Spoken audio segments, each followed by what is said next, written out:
आणि आता बातमी आहे कोलकात्याहून, कारण कोलकात्यामध्ये सरकारी रुग्णालय एका डॉक्टर तरुणीवर बलात्कार करून तिची हत्या केल्याची घटना घडली होती।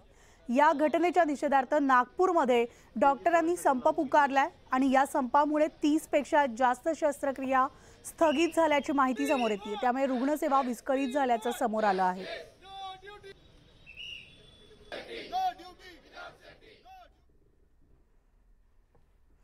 तर नवी दिल्लीमधील सेंट्रल विस्टाच्या धर्तीवर मंत्रालय, मंत्र्यांचे बंगले आणि त्या परिसराचा संपूर्ण कायापालट करण्यात येणार आहे।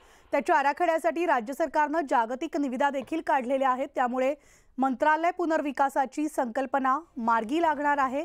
शिंदे फडणवीस सरकार आल्यानंतर पुनर्विकासाच्या प्रस्तावाची अंमलबजावणी सुरू झाली आहे।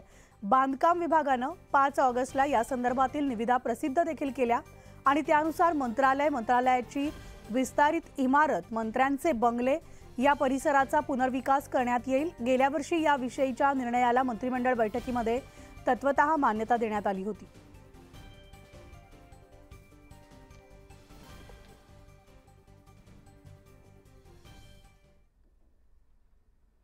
आणि आता बातमी, सरकारी योजना या जनतेपर्यंत पोहोचवण्यासाठी सरकार नवी योजना आणणार आहे। महाराष्ट्र सरकारच्या कौशल्य, रोजगार आणि उद्योजकता या विभागामार्फत मुख्यमंत्री योजना दूत कार्यक्रमाची राज्यात अंमलबजावणी होणार आहे। त्यासाठी आता राज्यात 50,000 योजना दूतांची नियुक्ती करण्यात येणार आहे।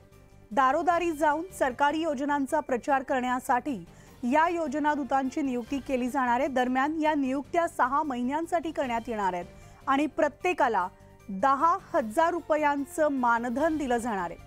विविध साहित्य सुद्धा या दूतांना देण्यात येणार आहे।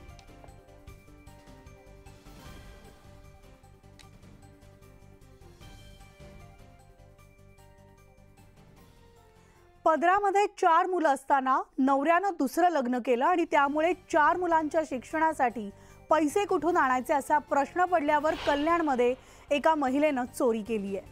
महिलेनं धावत्या लोकलमध्ये चेन हिसकावली आणि तिथनं पळ काढला।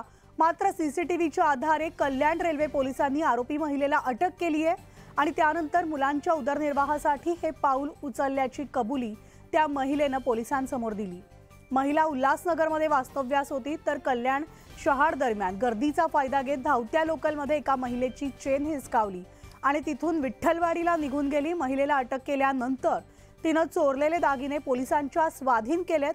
पोलिसांनी तिच्यावर 6 ते 7 गुन्हे दाखल असल्याची माहिती दिलेली असून मुलांचा उदरनिर्वाह करण्यासाठी ती चोरी करत असल्याचं तिनं सांगितलंय। आम्हीही स्पष्ट जे काय आहे ते व्यवस्थित पोलिसांसमोर नेलं आणि आम्हाला चांगलं सहकार्यही भेटलं त्यांच्याकडून आणि आम्हाला चांगला गायडन्सही भेटला। त्यांनी सांगितलंही आम्हाला ह्या गुन्ह्यांबद्दल आणि तिला पुढे काय करता येईल, तिची सुधारणा कशी करता येईल याच्या संदर्भातही आम्हाला पोलिसांनी मदत केली। आणि मी तिचा भाऊ असो, माझं कर्तव्य आहे की बहीण म्हणून तिला एका चांगल्या मार्गावर न्यायचं, हे माझं कर्तव्य समजून मी तिला ह्याच्या पुढे तिने आज हे केलंय ह्याच्या पुढे होता कामा नये याच्यासाठी माझा प्रयत्न असणार।